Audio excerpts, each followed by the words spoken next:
अस्सलामुअलैकुम and hello everyone, कैसे हैं आप सब। तो यहाँ पे देखिए फलक है ना प्रिंट आउट निकाल रही है अपने हॉल टिकट का। 15 फरवरी से फलक का फर्स्ट बोर्ड एग्ज़ाम स्टार्ट हो रहा है CBSE का। ये देखिए उसकी डेट शीट है 15 से लेके 18 मार्च तक। तो स्कूल की तरफ से ना हॉल टिकट पे दोनों पेरेंट्स की साइन चाहिए। तो बस अपना फॉर्म्स वगैरह हॉल टिकट सब रेडी कर रही है फलक।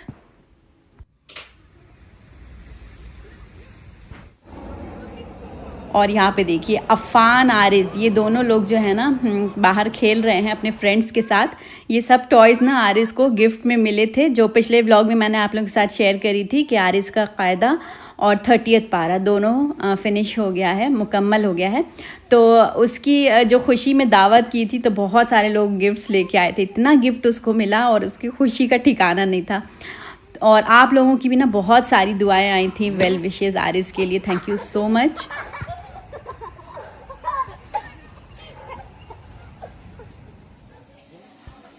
और यहाँ पे देखिए ज़ईम और फलक मिलके ना बर्तन धो रहे हैं। एक्चुअली ना 3 दिन इन लोगों की स्कूल यूनिवर्सिटीज़ की छुट्टी रहती है। तो मैंने कहा कि एक छुट्टी के दिन, मतलब 3 दिन में से एक दिन तुम लोग किचन समेट दिया करो ताकि तुम लोग की आदत बनी रहे, पता रहे कैसे किया जाता है, क्योंकि बाकी दिन तो इन लोग यूनिवर्सिटी और स्कूल में बिज़ी रहते हैं। तो फिर बस वही जो है ना आज इन लोग पूरा किचन समेट रहे हैं, जो नाश्ते के बाद वाला बर्तन है।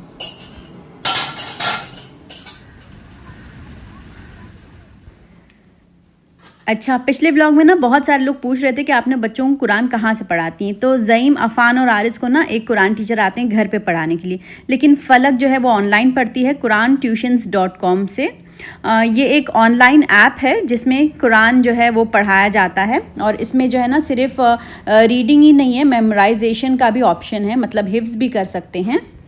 और इसकी सबसे अच्छी बात मुझे ये लगी ना कि ग्रुप क्लासेस के अलावा इसमें 1-to-1 सेशन का भी ऑप्शन है। तो फलक तो 1-to-1 सेशन ही लेती है।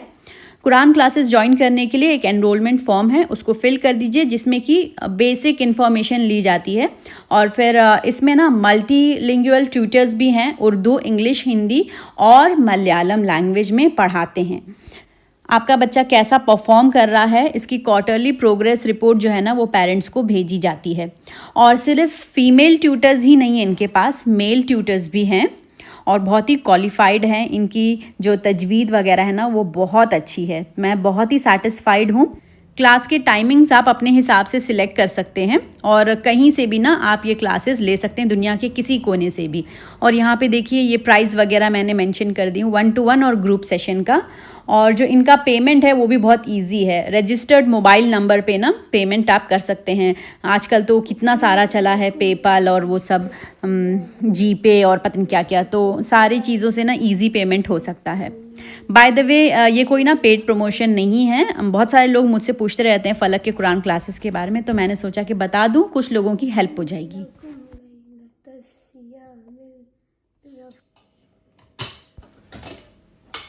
अच्छा, बच्चे यहाँ पे ना किचन वगैरह समेट दिए थे तो मेरा भी थोड़ा सा काम आसान हो गया था। मीन टाइम मैं जल्दी से फ्रेश होके आ गई और उसके बाद मैंने ना लंच बना लिया। और आज लंच बनाते वक्त ना मैंने कोई रेसिपी रिकॉर्ड नहीं करी। असल में ना हमें बाहर जाना है, अभी बहुत ज़रूरी काम है, तो मैं शेयर करूँगी आगे आप लोगों के साथ वीडियो में। फ़िलहाल लंच के लिए जो ना मैंने आलू गोभी की सब्ज़ी बनाई थी। जब ना आलू गोभी की सब्ज़ी बनाऊँ तो बच्चे जो है वो खा लेते हैं, लेकिन अगर मैं कोई भिंडी या लौकी ऐसा कुछ बनाती ना तो साथ में मुझे कुछ और भी एक डिश बनानी पड़ती। लेकिन जिस सब्ज़ी में आलू रहता है तो बच्चे चुपचाप से मुँह बंद करके खा लेते हैं। और साथ में बघारी दाल, चावल, रोटी भी रेडी है। तो बस अभी हम लोग लंच करके निकलेंगे।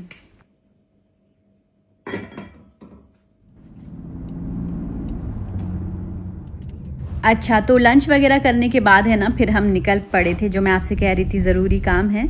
तो काम ये है कि हम निकले हैं घर ढूंढने के लिए। जहाँ हम रह रहे हैं ना वो हमने 3 महीने पहले ही लेटर डाल दिया था कि हम ये घर छोड़ रहे हैं। तो 31 मार्च जो है वो लास्ट डे है उसके पहले उस घर को छोड़ना है। और हम है ना कई महीने से घर ढूंढ रहे हैं, हर हफ्ते निकलते थे हाउस हंटिंग के लिए, लेकिन कभी मैंने वीडियो शूट ही नहीं करी। आज जब घर मिल गया तो मैंने सोचा कि लाओ आप लोग के साथ शेयर करती हूँ। तो ये जो एरिया है ना ये मसार है शारजा में। पहले हम दुबई में रहते तब शारजा शिफ्ट हो रहे हैं क्योंकि हस्बैंड की जो फैक्ट्री है और बच्चों का स्कूल है वो सब यहाँ से नज़दीक होगा। तो यहाँ मसार में ना टाउन हाउसेज़ हैं लाइन से। टाउन हाउसेज़ मतलब सब विलास की जो दीवारें ना वो मिली हुई रहती हैं। फ़िलहाल जिसमें हम हैं वो भी टाउन हाउस ही है, लेकिन टाउन हाउस जो है वो थोड़े छोटे होते हैं। तो हम जो है वो इंडिविजुअल विला देख रहे हैं। तो इंडिविजुअल विलास जो है ना वो थोड़े से बड़े होते हैं। ये देखिए, ये 4 BH की इंडिविजुअल विला है। मैं आप लोगों को इसका लेआउट दिखाती हूँ अंदर से। सबसे पहले जैसे ही एंटर होते हैं ना तो राइट साइड पे गेस्ट वॉशरूम है यहाँ पे। और ये जो पूरा घर का इंटीरियर है ना ये ग्रे कलर का है और बहुत अच्छा लग रहा था। फिर यहाँ लेफ़्ट साइड पे 2 रूम्स हैं। ये वाला जो रूम है ना इसको आप चाहे स्टडी रूम बना दीजिए, चाहे मतलब प्रेयर रूम बना दीजिए, ऑफिस रूम, कुछ भी बना सकते हैं और अच्छा साइज़ का है ये। और उसके ठीक सामने ही ना एक और रूम है। इस विले में ना 4 मास्टर बेडरूम हैं, लेकिन 3 ऊपर है और एक ये नीचे। तो इसका मतलब कि या तो हमें नीचे होना होगा या ज़ईम को नीचे रहना पड़ेगा। ये साथ में इनबिल्ट कबर्ड दिया हुआ है और फिर ये वॉशरूम है अटैच। और वॉशरूम में भी ना प्रोफाइल लाइट्स दी गई हुई हैं, तो इतना अच्छा लग रहा था देखने में, एकदम कोजी सा। और साइज़ भी वॉशरूम की ना काफ़ी अच्छी है। तो मैं सब यहाँ पे ड्रॉज वगैरह चेक कर रही थी कि स्टोरेज के लिए कितनी है, क्योंकि बाथरूम में भी ना स्टोरेज होना बहुत ज़रूरी है। इस विले का जो लेआउट है ना वो L शेप में है। तो रूम से जैसे ही हम निकलेंगे तो राइट साइड पे ना आपको लॉन्ड्री रूम दिखेगा। और ये जो वॉशिंग मशीन आप देख रहे हैं ना, जो भी ये घर लेगा उसके साथ इस मशीन को भी वो लोग देंगे, वॉशिंग मशीन। और ये है मेड्स रूम। ये सामान पता नहीं किसका है। वैसे ये जो विला है ना ये बिल्कुल ब्रांड न्यू है, किसी ने भी यूज़ नहीं किया है। जो भी इसमें रहने आएगा वो फर्स्ट रेंटर होगा। और मेड्स रूम के साथ ये है मेड्स का अटैच वॉशरूम। और ये पीछे जो है ना छोटी सी जगह दी है कबर्ड वगैरह रखने के लिए। और फिर लॉन्ड्री रूम से जैसे ही हम निकल के आगे आएंगे तो राइट साइड पे फिर आपको किचन दिखेगा। और किचन देखने के लिए ना मैं बहुत ज़्यादा एक्साइटेड रहती हूँ। तो मैं हस्बैंड से बोली थी कि जहाँ मैं रह रही हूँ उससे छोटा किचन ना हो बस। तो अच्छे साइज़ का था ये। और देखिए कैबिनेट्स भी ना ऊपर पूरी ग्रे वाली जो आप देख रहे हैं वो भी कैबिनेट्स है, उसके नीचे ब्लैक कलर की भी पूरी कैबिनेट्स दी गई हैं। तो कैबिनेट्स ठीक थी। और नीचे भी देखिए पूरी कैबिनेट्स हैं। वहाँ डिश वॉशर है जो आपको ख़रीदना होगा। और फ्रिज भी आपको अपनी खुद ही लानी होगी, यहाँ नहीं है। और यहाँ पे मैं कैबिनेट्स वगैरह चेक कर रही थी। देखिए पैंट्री एरिया शायद दिया गया है। अच्छा लग रहा था, एकदम मॉडर्न किचन बनाए हैं पूरा। तो मैं तो सारे कैबिनेट्स खोल खोल के चेक कर रही हूँ कैसी जगह है, अच्छा है कि नहीं है। 2 सिंक है, 2 सिंक होना भी आजकल बहुत ज़रूरी होता है। और ये देखिए ये यहाँ पे ना स्मैक का कुकटॉप दिया हुआ है। तो फ़िलहाल जो मेरे पास कुकिंग रेंज है वो मुझे छोड़ना पड़ेगा। स्मैक का जो ये अप्लायंसेस होते हैं ना बहुत ही अच्छे होते हैं और काफ़ी महंगे मिलते हैं। इस किचन की जो थीम थी ना ग्रे और ब्लैक, अच्छी लग रही थी। एक बार मैं सोच रही थी ऐसा ना वो डार्क लगे, लेकिन इसके कैबिनेट्स वगैरह देख के मुझे बहुत ही खुशी हुई। यहाँ पे देखिए पुल आउट कैबिनेट्स दिए हुए हैं। इस टाइप के कैबिनेट्स में ना बर्तन वगैरह रखने में बहुत आसानी होती है, अंदर घुस घुस के जो है वो बर्तन निकालना नहीं पड़ता है। तो वही मैं चेक कर रही थी। और ये सारे जो कैबिनेट्स हैं ना ये सॉफ्ट क्लोजिंग है, मतलब अगर हम बंद करेंगे ना तो धड़ से आवाज़ नहीं आती है। किचन से जैसे ही हम निकलेंगे राइट साइड में ना तो फिर ये लिविंग रूम है। और लिविंग रूम भी ना काफ़ी अच्छा साइज़ का है, बड़ा है और खूब रोशनी आ रही है, आप तो देख रहे हैं। क्योंकि इसकी एक साइड जो है ना वो पूरी ग्लास की है, यहाँ पे वॉल नहीं है तो रोशनी खूब आती है। और साथ में यहाँ पे प्राइवेट स्विमिंग पूल दिया गया है। लेकिन हमारी प्रेफरेंस ये है कि विले के साथ ना पूल ना हो तो ज़्यादा अच्छा है, क्योंकि ना कम्युनिटी में तो ऑलरेडी स्विमिंग पूल है तो वो ज़्यादा सही रहता है। कम्युनिटी वाले उसकी मेंटेनेंस करते हैं। और अगर विले के साथ प्राइवेट पूल ले लो तो खुद ही जो उसकी मेंटेनेंस करनी पड़ती है और इतना तो कुछ यूज़ होता नहीं है स्विमिंग पूल, तो कम्युनिटी वाला बेटर है। अच्छा, ऊपर जैसे आएंगे ना तो यहाँ पे सारे रूम स्टार्ट होते हैं। सबसे पहले ये एक रूम है, यहाँ पे ज़ईम जो है वो कबर्ड्स वगैरह देख रहा था। तो कबर्ड की साइज़ तो काफ़ी अच्छी है, ड्रॉज वगैरह भी दिए हैं प्लस हैंग करने के लिए भी है। और इस बेडरूम के साथ अटैच्ड बालकनी भी है। तो ज़ईम कह रहा था अब की बार मैं बालकनी वाला रूम लूँगा। इस बार है ना हम लोग आरिस को अलग सुलाएंगे, अफ़ान और आरिस एक रूम में सोएंगे, क्योंकि आरिस भी अब बड़ा हो गया है और ज़ईम जो है वो अपना अलग रूम में सोएगा। और फलक एक रूम में रहेगी, एक रूम में हम लोग। तो इस तरह से हम लोगों को 4 बेडरूम की तो ज़रूरत है। ये देखिए बालकनी अच्छे साइज़ की है, मतलब बहुत छोटी भी नहीं है। और इस रूम से जैसे ही हम बाहर निकलेंगे तो लेफ़्ट में एक और मास्टर बेडरूम है और इसका साइज़ भी ना काफ़ी अच्छा था। यहाँ पे साथ में इनबिल्ट कबर्ड दिया है। ये अच्छा करते हैं इन लोग कि हर घर में ना कबर्ड लेने की ज़रूरत नहीं पड़ती है। और इसमें कोई बालकनी अटैच नहीं है। ये है वॉशरूम। और हम लोग ना अभी शिफ्ट नहीं होंगे क्योंकि फलक का बोर्ड एग्ज़ाम चल रहा है ना, तो जैसे ही उसका बोर्ड एग्ज़ाम 18 मार्च को ख़त्म होगा तो उसके बाद जो वीकेंड पड़ेगा ना उसमें हम शिफ्ट हो जाएंगे। फ़िलहाल जो है धीरे धीरे एक एक करके हम सामान जो है वो यहाँ पे शिफ्ट करना स्टार्ट करेंगे। तो यहाँ से देखिए ये है मास्टर बेडरूम। मास्टर बेडरूम में राइट साइड पे ना दोनों तरफ जो है वो कबर्ड दिए गए हैं इनबिल्ट, एक हस्बैंड के लिए एक मेरे लिए, और सामने वो वॉशरूम है। और जो मास्टर बेडरूम है उसके वॉशरूम में भी ना 2-2 सिंक दी हुई है। और यहाँ राइट साइड पे बाथटब है। बाकी किसी भी वॉशरूम में बाथटब नहीं है, स्टैंडिंग शावर है। यहाँ पे बाथटब दिया गया है। बाथटब ना हो तो ज़्यादा अच्छा होता है क्योंकि उसमें कोई लेट लेट के नहाता तो है नहीं, उससे अच्छा ना हो। अच्छा यहाँ पे देखिए इस बेडरूम के साथ एक और कबर्ड दिया गया है अंदर। बाहर तो था ही 2, अंदर भी एक और है। और ये देखिए ऊपर से नीचे तक जो है वो जगह बनी हुई है, काफ़ी स्पेशियस है मास्टर बेडरूम। और इस बेडरूम के साथ भी अटैच बालकनी है और ये वाली बालकनी ना काफ़ी बड़ी थी साइज़ में, यहाँ से लेके वहाँ तक। और सामने देखिए सारे विलाज हैं और पीछे ना थोड़ा सा प्ले एरिया टाइप का भी बना हुआ है बच्चों के खेलने के लिए। और इस तरफ से अगर आप देखेंगे तो नीचे जो है वो स्विमिंग पूल दिखेगा। और जो सब मिट्टी आप देख रहे हैं ना रमल, यहाँ पे पूरी गार्डनिंग करनी पड़ेगी। पूरा ग्रास वगैरह आप चाहें तो वो लगाएं या फिर कोई वेजिटेबल्स वगैरह भी ग्रो कर सकते हैं। ये विला देखने के बाद है ना फिर हम और 2-3 विलास देखे। तो उसमें जो एक विला था ना उसका लेआउट बहुत ही अच्छा था। उसमें चारों मास्टर बेडरूम ऊपर थे, मतलब हम लोग में से ना किसी को भी नीचे नहीं सोना पड़ता। ज़ईम, फलक, अफ़ान, आरिज़ हम सब ऊपर ही सो सकते हैं एक साथ। और जो उसका किचन था वो इससे बड़ा था, बहुत बड़ा, मतलब इंटीरियर वगैरह सब ऐसे ही है बट साइज़ उसकी बड़ी थी। और नीचे ना 2 लिविंग रूम उसमें दिया गया है, एक जेंट्स का अलग, एक लेडीज़ का। तो ये भी हमारी प्रेफरेंस थी क्योंकि ना कोई लेडीज़ ऐसी आती हैं घर में जो ऊपर नहीं चढ़ सकती, घुटने वगैरह में तकलीफ़ रहती है, तो उनको फिर ले जाना पड़ता था ऊपर। ऐसे 2 लिविंग रूम रहेगा तो अच्छा होगा, तो हमने वो वाला विला बुक कर दिए हैं।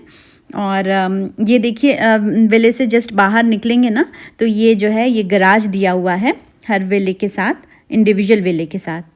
और अगर दरवाज़ा बंद करेंगे इस गैराज का तो 2 ही गाड़ी अंदर आएगी, लेकिन अगर दरवाज़ा खोल के पार्क करेंगे तो 4 गाड़ियाँ आराम से इसके अंदर पार्क हो जाएंगी।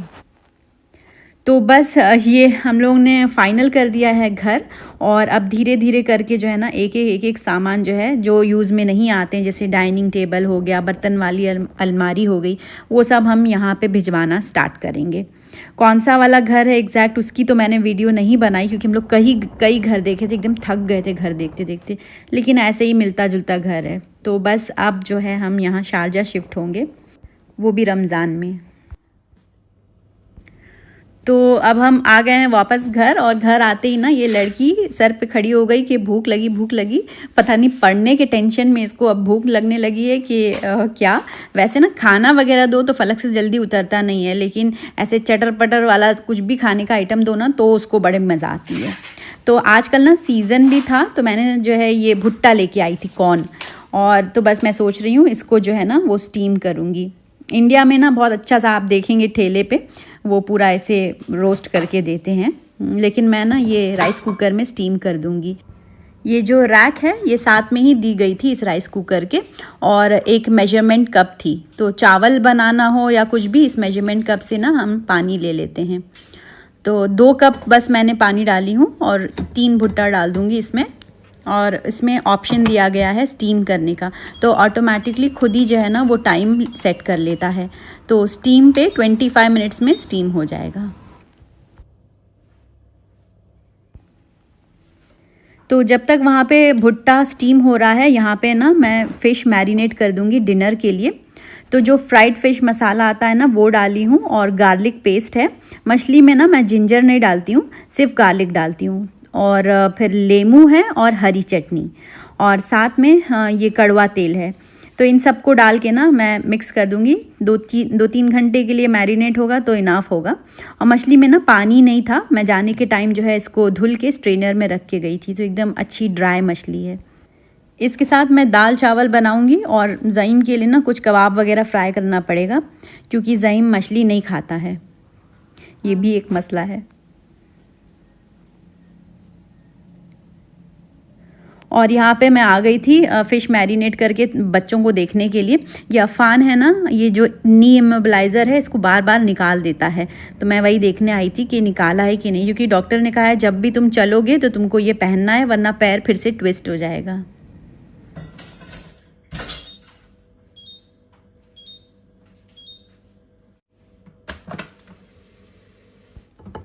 तो 25 मिनट्स में देखिए घर बैठे बैठे एकदम सॉफ्ट भुट्टा रेडी खाने के लिए है।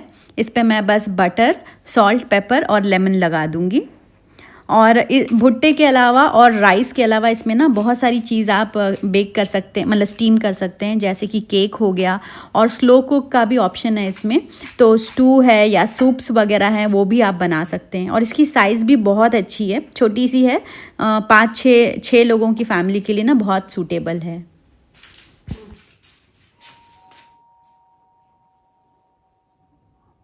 Take the big one. No.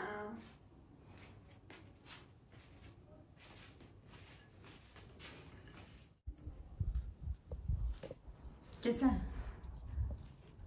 It's good, but it's hot. Of course. पढ़ के हो गया? Only 2 more chapters left. There's still 2 more days. बोला तू एंड तक नहीं खत्म होगा। It's okay.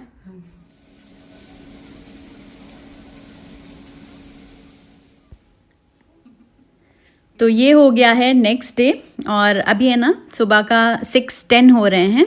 और आज ना फलक का फर्स्ट बोर्ड पेपर है जो कि है इंग्लिश। तो फजर की नमाज़ पढ़ के ना मैंने फलक से कहा एक नफिल नमाज़ पढ़ के अपने लिए दुआ मांग लो और फिर निकलो। तो बस यहाँ पे ना फलक अब यही रेडी हो रही है। मैंने सोचा कि मैं फलक को उठाऊंगी जाके, लेकिन जाके रूम में देखी तो वो पहले से ही उठी थी और पढ़ रही थी। पता नहीं कब रात में सोई और कब सुबह उठ के फिर पढ़ने लगी। बच्चों को ना बस बोर्ड का प्रेशर ही इतना रहता है, इनाफ रहता है उन लोगों के लिए। मुझे तो याद आता है जब ज़ईम था 10th में 12th में, तो उसने कभी टेंशन लिया ही नहीं, और फलक जो है वो इतना टेंशन ले लेती है। और वो टिफ़िन भी नहीं ले जाने को रेडी थी, कही थी अम्मा 4 घंटे कंटिन्यूस पेपर है, टिफ़िन खाने का टाइम नहीं है। मैंने कहा रख लो, बस में आने के टाइम खा लेना। तो बस यहाँ पे मैं उसका हॉल टिकट और एडमिट कार्ड देख रही थी कि रखी कि नहीं। Well, Oh, that's what I always do. हाँ नहीं जा रही है जैसे जंग पे। हाँ वो कहाँ सोल्ड बोर्ड एग्जाम नहीं दे जा रही, जंग पे जा रही है। दिखाओ गाड़ी दिखाओ, टाइम सही है, चेक कर ली, कितना ढीला बन गया।